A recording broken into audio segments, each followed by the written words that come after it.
We're also following this breaking news out of Kern County, and that is where 8 people died today just before noon in the crash of a B-52 bomber. It crashed at Edwards Air Force Base. Service members, government contractors, and government civilians were all on board that B-52, and within the last 10 minutes, we did learn 2 Boeing employees are among the victims.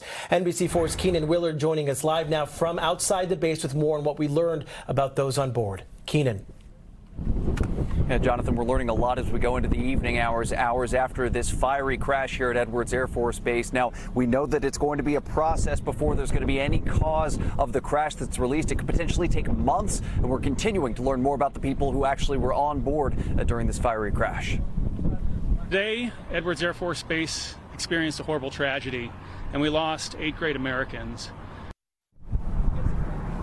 The Air Force says around 11:20 this morning, a B-52 Stratofortress bomber was running a test flight mission here at Edwards when it crashed shortly after takeoff. This was a fiery crash. Investigators say it was quickly determined that no one could have survived. 8 people determined to be dead.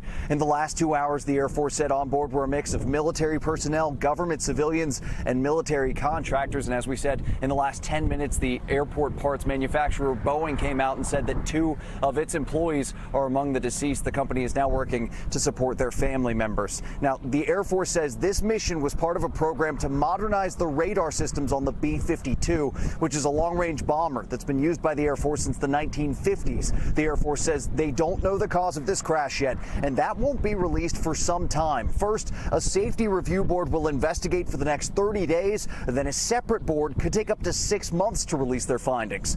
Today, the Air Force tells us their priority is notifying the loved ones of those 8 people killed in this crash. I want to reiterate that our thoughts and prayers go out to the family members. This is a tragedy, and this is going to be the worst days of their lives. We understand that, and we want to keep them in our thoughts and prayers. Now, investigators say that through the rest of today, they're going to be notifying the families of those 8 people killed in this crash. We could start learning their names as soon as tomorrow. Meantime, while this investigation continues, the runways here at Edwards will remain closed. In Kern County, Keenan Willard, NBC4 News.